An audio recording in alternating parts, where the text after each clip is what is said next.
un trabajo. El elemento intencional, es decir, proponerse alcanzar una finalidad y movilizar para ello la voluntad, es lo que distingue el trabajo del juego. La finalidad del primero es exterior, producir un bien o prestar un servicio, mientras que el juego no se propone una finalidad productiva, resulta de una convención y es desarrollado como un placer sin proponerse de manera explícita una finalidad externa. O sea que esto es lo que... ¿Se va entendiendo? Eso es nada más. Pues. Mientras que el trabajo resulta de una exigencia, vuelve a repetir, o imposición de la naturaleza propio de los seres humanos, para poder, con su esfuerzo, procesar información, dominarla y transformarla, generando bienes destinados ya sea al autoconsumo, asegurando la sobrevivencia, o por el contrario, a obtener recursos por la venta en el mercado de ese producto o por la prestación de un servicio a cambio de dinero y con los resultados obtenidos satisfacer las necesidades y las de su familia. ¿Está? Sí. Se acabó. En los seres humanos el trabajo, tomando en cuenta las funciones, sustituye al instinto para satisfacer sus necesidades. El instinto une al animal con su necesidad, pero el trabajo une al hombre con el hombre, desarrolla la personalidad y crea la comunidad. Y eso del arte hay que saberlo. Bueno, esto es la realidad histórica del trabajo asalariado. El trabajo asalariado emergió en un momento histórico particular, en un contexto socioeconómico en el que se produjeron al mismo tiempo grandes cambios culturales, científicos y tecnológicos, caracterizado por la afirmación de las personas como individuos, el reconocimiento de la subjetividad y la progresiva autonomización de los individuos, el reconocimiento de la esfera económica respecto del poder del Estado. O sea, es un momento histórico, el trabajo asalariado, donde aparecen también momentos de cambios culturales, tecnológicos y científicos, el reconocimiento de la persona como sujeto, digamos, y la parte económica respecto del poder del Estado. A diferencia de los modos de producción esclavista y feudal, en el capitalismo, el trabajo asalariado, cualquiera sea su categoría ocupacional, y los de carácter independiente, bajo alguna de sus modalidades, son realizados por seres jurídicamente libres. Como se indicó anteriormente, la definición usual que más se adecúa a la categoría socioocupacional del empleo en la economía mercantil corresponde solamente al trabajo remunerado, el cual puede ser asalariado en diversas categorías ocupacionales, hecho en calidad de empresario para obtener un beneficio o contrapartida de ingresos o rentas, las distintas formas de trabajo asalariado. O vos cobrás un sueldo, o vos sos patrón y tenés el beneficio porque producís algo, o lo hacés en forma contrapartida de ingresos o renta. Vos tenés 3 o 4 propiedades y dividís los alquileres. Hay distintas formas de eso, del trabajo asalariado. De cualquier manera, también existen varias formas de trabajo no asalariado. Un trabajador familiar no remunerado, por ejemplo, y diversas ocupaciones que, como tienen lugar fuera del espacio de la economía mercantil, tal el caso del trabajo doméstico. El trabajo doméstico no se paga, ningún trabajo. O sea que hay trabajos que no son remunerados. Los seres humanos, al hacer un trabajo remunerado, adquieren una identidad social. Generan relaciones de solidaridad y o intercambio con otras personas y establecen con ella derechos y deberes. No va a decir que es difícil, es re fácil. El sufrimiento se experimenta por varios factores. Las exigencias propias de la tarea, la carga física, psíquica y mental derivada de la configuración del proceso de trabajo. vienen de todo. Pero entonces el trabajo no siempre es asalariado, puede ser, o sea, remunerado. Puede ser remunerado, ¿no? Claro, que en el caso del trabajo doméstico no. Pero también considerado un trabajo, solo que estadísticamente. Digamos, es la gran lucha que hay. Digamos, debería por lo menos pagarse. Claro. Digamos, pero bueno, no se paga. Digamos, es uno de los pocos trabajos que no se paga. Y debe ser el trabajo más rutinario y más largo porque termina cuando todo el mundo se levanta de la noche y se va a dormir. O sea que pero aparte está muy internalizado porque ustedes le preguntan a las mujeres, está tan naturalizado ese proceso que ustedes le preguntan a las mujeres, ¿trabajan? No, soy ama de casa. Está muy naturalizado el hecho de que no se pague.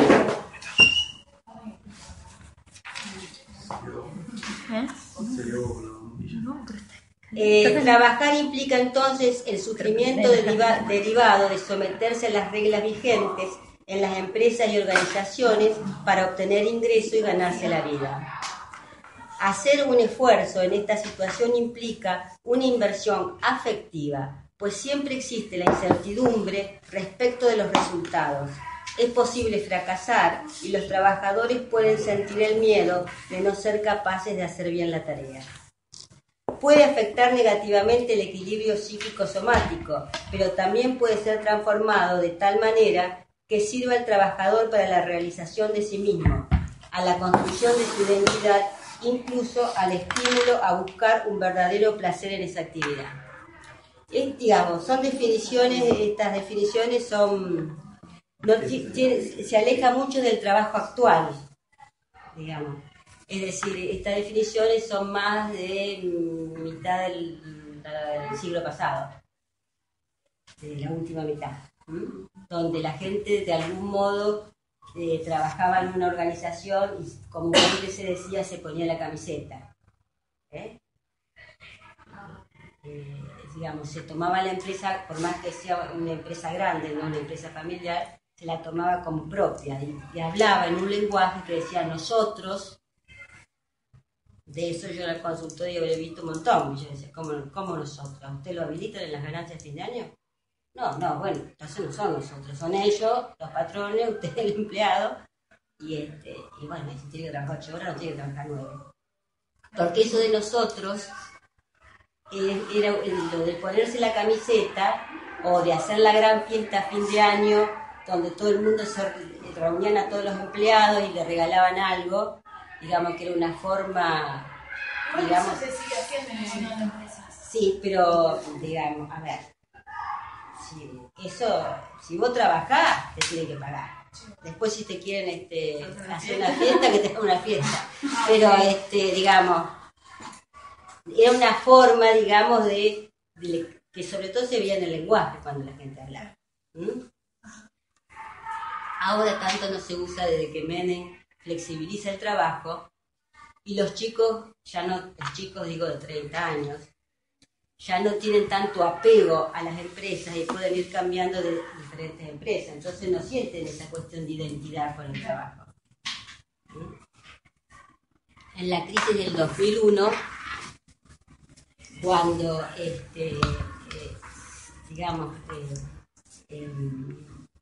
los hombres quedaron sin trabajo, fundamentalmente, sobre todo en esta población que atendemos nosotros la cátedra, empezó a aparecer muchísimas depresiones. Porque el hombre mayor, el hombre ya de mi generación, que son los que fueron echados de ferrocarriles, cuando sacaron los ferrocarriles y todas esas cosas, sí tenía una identificación con su trabajo. Inclusive el trabajo era una fuerza de potencia para el varón. Los trabajadores, y en ese momento en la cátedra empezamos a recibir consulta de varones, que no era visto. Empezamos a ver eso y empezamos a ver que los varones traían por primera vez a sus hijos a consulta, porque las mujeres tenían más facilidad, estamos hablando de una clase social más bien baja, tenían más facilidad para generar trabajo, ya sea produciendo cosas en la casa y vendiéndolo en la calle, o ya sea trabajando de forma doméstica, que los hombres que a lo mejor tenían, qué sé yo, cierta categoría, por ejemplo, dentro de ferrocarriles. Ningún varón que tenía un cierto estándar, digamos, o había subido, digamos, en categoría, no iba a trabajar vendiendo cosas en la calle. Entonces se vinieron todo abajo. Entonces las patologías eran depresión, y sí aparecía en la consulta acá, porque como no tenían laburo, las mujeres salían y los hombres traían a los chicos a consulta. Y eso fue todo un movimiento muy importante, que inclusive se hizo una investigación en la cátedra, porque fue llamativamente poderosa, llamó mucho la atención, porque esto no existía, que un hombre traiga un hijo a consulta. Los hombres siempre, las mujeres decían, mi marido está trabajando. Cuando el trabajo se quebró, bueno, aparecieron los hombres. Fue un movimiento muy interesante, y apareció la depresión como un signo importante pero es una generación que, digamos, de las que tenía la camiseta puesta. Bueno.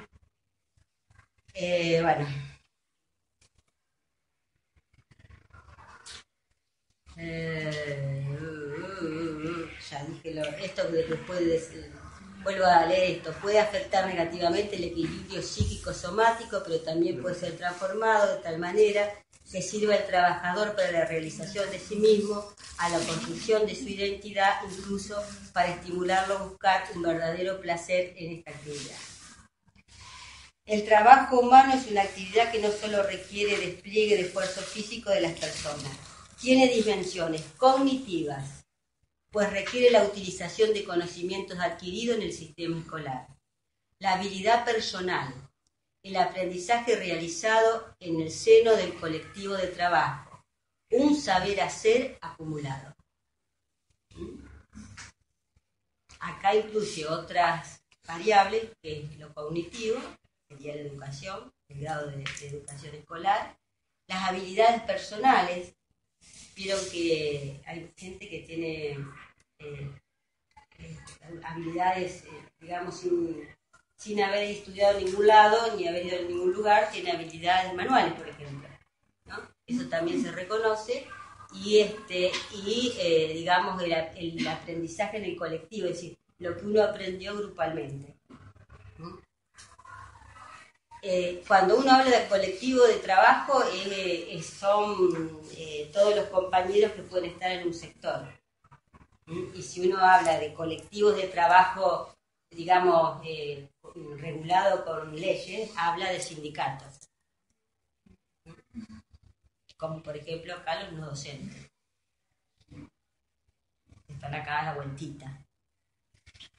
El trabajo implica una actividad objetiva en sus dimensiones fisiológicas y biológicas y subjetivas, en las cognitivas y psíquicas, nunca del todo eliminables, a pesar del avance de la automatización, sin que por ello el resultado sea perfecto. Su actividad no está exenta de las fallas y de los fracasos propios de la condición humana. ¿Ves que repite igual? El trabajo se ha ido transformando debido a la introducción de las innovaciones científicas y tecnológicas en el proceso productivo, reduciendo los requerimientos del esfuerzo físico, pero ha dado lugar a nuevos oficios y profesiones, con nuevas dificultades, con mayores exigencias psíquicas y mentales, en virtud de lo cual en muchos sectores y ramas de la actividad el trabajo no es necesariamente más llevadero que hace varias décadas.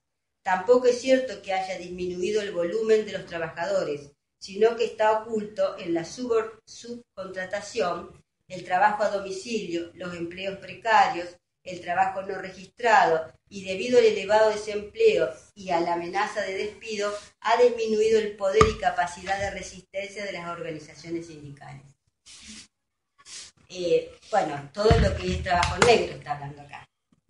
Los trabajos que uno hace a domicilio, cuántas mujeres traen ropa de afuera y la venden en su casa, por ejemplo.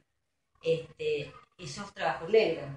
¿Cuántos sueldos se pagan? Y el sueldo dice un precio y por abajo le dan una guita más, pero no figura en el sueldo. Entonces se paga menos a lo que es los aportes jubilatorios y a la obra social. Entonces todo eso, digamos, empieza a aparecer y lo que está diciendo, bueno, mediante el paro del lunes, algunos sindicatos siguen teniendo mucha fuerza y otros no han podido sostenerse porque son sindicatos más chicos. Entonces, por temor al desempleo, por temor a que te pesquen a vos en una manifestación, a la parte sindical por ahí ha quedado media disminuida. Y bueno, y precisamente en este momento lo que no esté de acuerdo con el estado actual, si sos fuerte en gremio, podés hacer paro. Si no sos fuerte en lo gremial, si ustedes conocen las paritarias, todos los que fueron fuertes, digamos, por ejemplo los aceiteros que pararon 35 días, ¿por qué obtuvieron el 35% de aumento? Porque todo en la parte esa funciona, digamos, todas las empresas, esa tiene mucho que ver con el petróleo y con el gasoil. Entonces, el paro de ellos no es lo mismo que paremos nosotros los docentes. ¿A quién le importa? Entonces, a nosotros no nos da más que lo que el gobierno dice, el 27%. Entonces, de acuerdo al gremio y a la fuerza que el gremio tenga, es lo que puede discutir. Y siempre fue así, no es solamente este gobierno, siempre fue así. Lo que pasa que, bueno, en esto para ustedes es más actual, ¿no? Entonces, y trabajo en negro hay mucho. Sobre todo el trabajo también de la gente que trabaja en las casas, las empleadas domésticas, bueno, eso también hay un montón.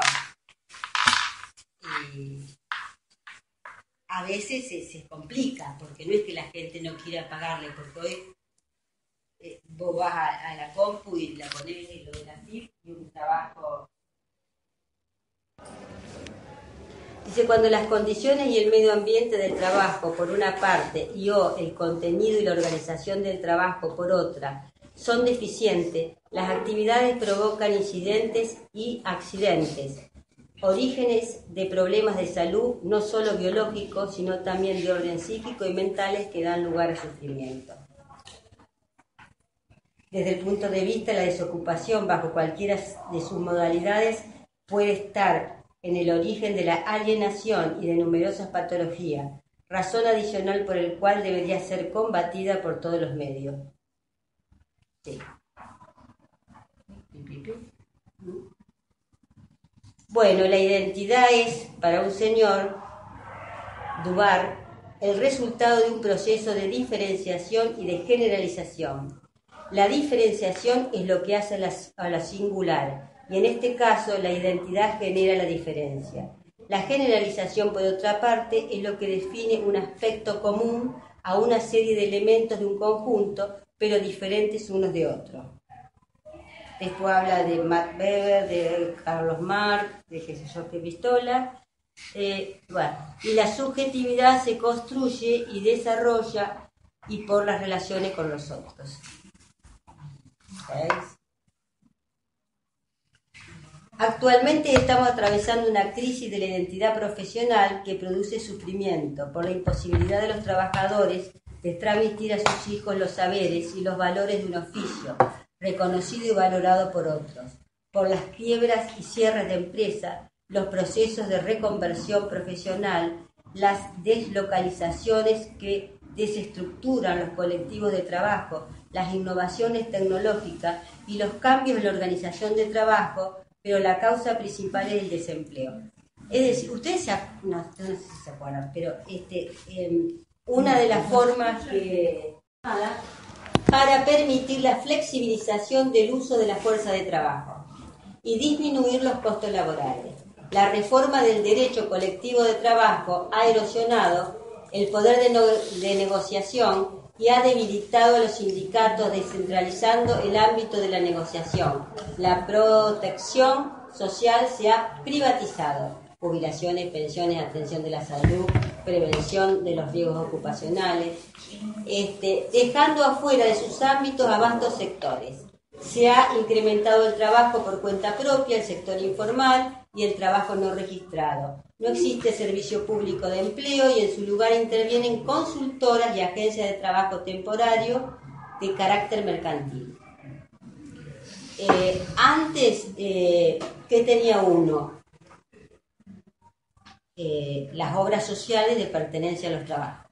Entonces vos trabajabas en el ferrocarril y tenías el hospital ferroviario, que por supuesto no existe. Nosotros en la universidad teníamos, ahora es una forma mixta, ¿no? Mitad del sindicato, mitad privada, teníamos la obra social de la universidad. Miren las palabras, obra social.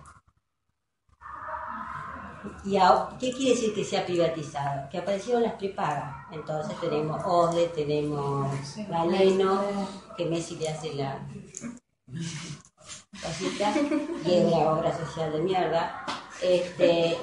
Galeno, OSDE, bueno, no sé, que son los clones, digamos, en un momento determinado, cuando empiezan las aseguradoras, no sé si ustedes se acuerdan, son muy jóvenes, pero la gente no pagaba al Estado, digamos, la jubilación, si no se los pagaban las consultoras, y después se vinieron todo abajo.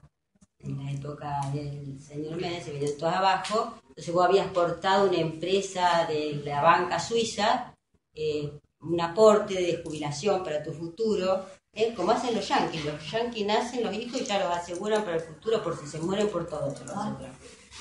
Pero nosotros acá tomamos prestado todo eso y entonces teníamos un montón de aseguradoras, todas europeas, algunas de Estados Unidos. Entonces la gente dejó de aportar al Estado y aportaba a eso. Cuando eso se vino abajo, a vos te quedaba chaucha y palito. Digo yo porque yo fui una de las que me aseguré. Chaucha y palito. ¿Y qué pasó? Todos los aportes que eran hacia el Estado disminuyeron. Hay mucha gente que ahora está jubilada, digamos, y que se jubiló por esa otra rama de las aseguradoras. Y estas obras sociales son los clones de esas aseguradoras. Empezaron haciendo grandes aseguradoras. Por ejemplo, había una que era del León, como Insures, esa era, no me acuerdo, era la cabeza de un león, digamos, que era de procedencia irlandesa, creo. Y bueno, y tenía su clon, era una obra social. Una prepaga, no obra social, una prepaga.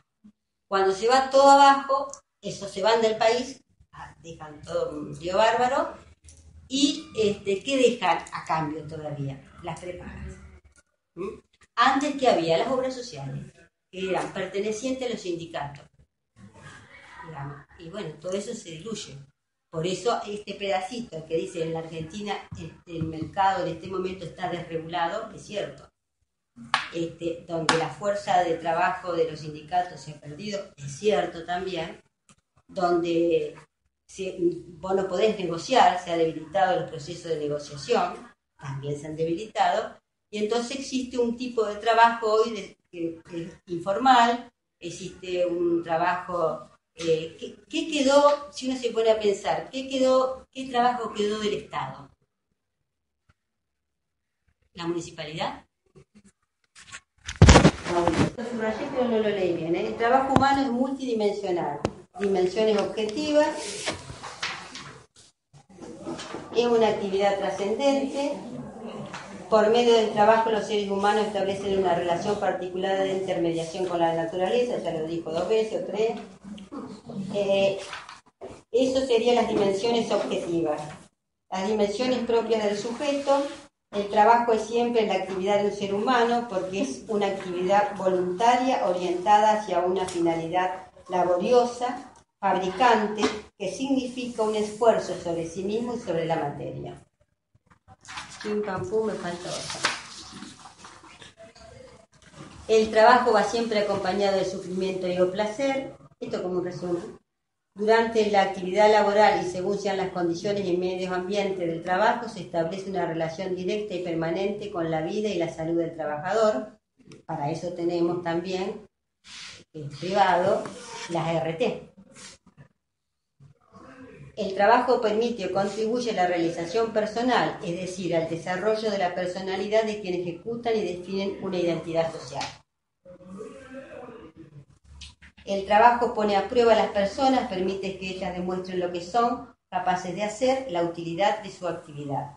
Trabajar significa asumir riesgos, pues como la actividad que efectivamente se desarrolla se diferencia del trabajo prescrito y para llevarlo a cabo se deben desconocer o violar consignas. Esas desobediencias se vuelven visibles y susceptibles de ser sancionadas. El trabajo también provoca una movilización del involucramiento. El trabajo socializa a las personas, acá no se erró, fuente de inserción, y es fuente de inserción social. Finalmente, el trabajo ejerce una función psicológica a la que los profesores tales y tales catalogan como ruptura entre las preocupaciones personales domésticas, 10, 11, y permanentes del sujeto respecto a las ocupaciones sociales y rutinarias asumidos en su lugar de trabajo, donde por lo general se ejerce por obligación una forma disciplinada de trabajo y continua, cuyos resultados no siempre están directamente relacionados con su vida y sus necesidades personales. Ya termina.